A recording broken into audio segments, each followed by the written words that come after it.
चीन में Xi Jinping ने कुछ खतरनाक करने की तैयारी की है। चीन के पास दुनिया की सबसे बड़ी आर्मी है, इसके बावजूद वहां कुछ प्राइवेट कंपनियां अपनी सेना तैयार कर रही हैं। इसके लिए जवानों की भर्ती शुरू हो गई है। चीन की इस तैयारी का भारत से क्या कनेक्शन है और ये तैयारी आने वाले युद्ध के लिए है या फिर अगली महामारी के लिए? चीन से आई खबर पर पूरी जानकारी इस रिपोर्ट में मिलेगी।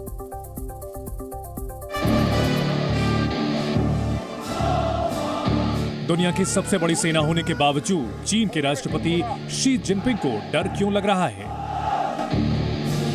क्या चीन में जिनपिंग के खिलाफ बगावत होने वाली है?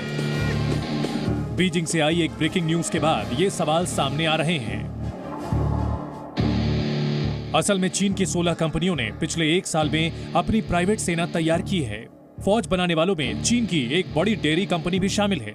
इस सेना को पीपल्स आर्म फोर्सेस डिपार्टमेंट्स का नाम दिया गया है, जो चीन की सेना के आदेश पर उनके लिए रिजर्व फौज की तरह काम करेगी। इन सैनिकों को बगावत को कुचलने से लेकर प्राकृतिक आपदा में मदद करने और युद्ध तक के काम में लगाया जा सकता है। इस फौज में कितने सैनिक हैं, उसका सही आंकड़ा किसी के पास नहीं है। इसमें 18 से 25 साल के पुरुष और महिलाएं शामिल हो सकते हैं, यानी इनकी तादाद बहुत ज्यादा हो सकती है। चीन की सेना में पहले ही करीब 28 लाख सैनिक हैं। ये दुनिया की सबसे बड़ी सेना है जिसके पास लाखों करोड़ रुपए का डिफेंस बजट है। तो फिर ये बैकअप सेना क्यों तैयार हो रही है? दावा है कि ये सेना बाहरी खतरे के लिए नहीं बल्कि देश के अंदर इस्तेमाल होगी। सेना तो होती है टिपिकली देश के बाहर ऑपरेट करने के लिए, अपने बॉर्डर को प्रोटेक्ट करना और अगर अटैक करना, ऑफेंस या दुश्मन से डिफेंस। तो बॉर्डर के बाहर चाइना ये जो बनवा रहा है, ये सेना ये देश के अंदरूनी मामलों के लिए है और इसका फोकस भी है अंदरूनी हालात। शी जिनपिंग को ये आइडिया चीन के ही कम्युनिस्ट नेता माओ त्से तुंग से मिला, जिन्हें चीन का फाउंडिंग फादर माना जाता है।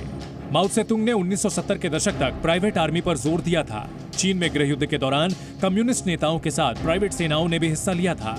बाद में यही प्राइवेट आर्मी कम्युनिस्ट पार्टी के लिए आंख और कान बन गई। वो जनता पर नजर रखती और बगावत की आशंका होते ही उसे कुचल देती थी।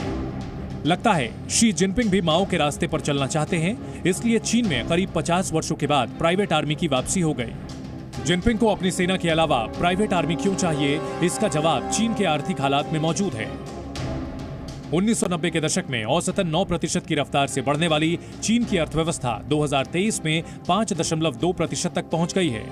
पिछले 35 वर्षों में चीन अपनी सबसे खराब आर्थिक स्थिति से गुजर रहा है और भविष्य में हालात और बुरे होंगे। 2024 में चाइनीज इकोनॉमी की रफ्तार 4.6% और 2028 तक 3.5% तक पहुंचने की आशंका है। चीन का स्टॉक मार्केट वर्ष 2023 में 10% से ज्यादा गिरा और बेरोजगारी की दर भी 2023 में 21% तक पहुंच गई। जिनपिंग की टेंशन बढ़ाने वाले इन आंकड़ों को देखकर शायद चीन में रूस का जिक्र हो रहा होगा। 2023 में रूस में पुतिन के खिलाफ बगावत हुई थी। वहां एक प्राइवेट आर्मी वैगनर ग्रुप ने हमला करके तख्ता पलट की कोशिश की थी। क्या जिनपिंग ने भी बगावत के डर से अपनी नई प्राइवेट फौज शुरू की है?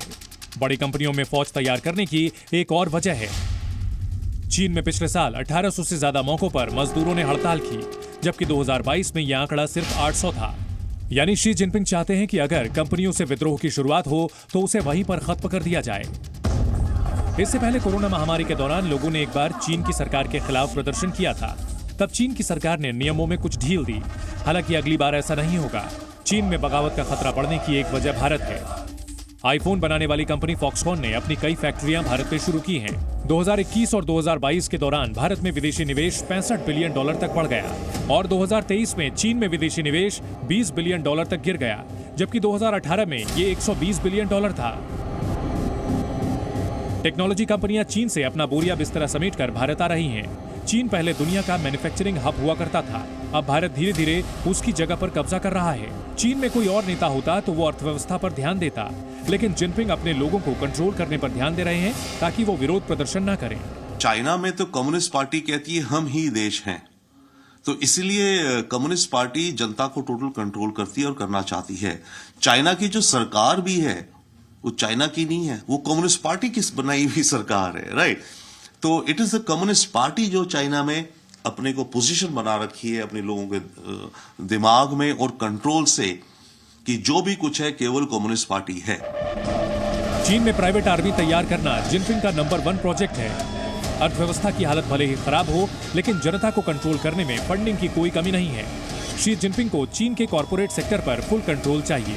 तानाशाह की तरह कब्जा करने की कोशिश में जिनपिंग ने अपनी कंपनियों को बर्बाद कर दिया है। जिनपिंग के खिलाफ आवाज उठाने वाले चीन के अलीबाबा ग्रुप को अब तक $850 बिलियन का नुकसान हो चुका है। 2020 में अलीबाबा के संस्थापक जैक मा ने चीन के फाइनेंशियल सेक्टर की आलोचना की और उसके बाद से उनके खिलाफ कार्रवाई शुरू हो गई। हालांकि एक्सपर्ट्स का दावा है कि ऐसा करके जिनपिंग अपनी कब्र खोद रहे हैं, क्योंकि इस समय निवेशक चीन से बाहर निकलने का बहाना ढूंढ रहे हैं और प्राइवेट फौज बनाने की कोशिशों ने इस रफ्तार को और तेज कर दिया है। ब्यूरो रिपोर्ट, जी मीडिया।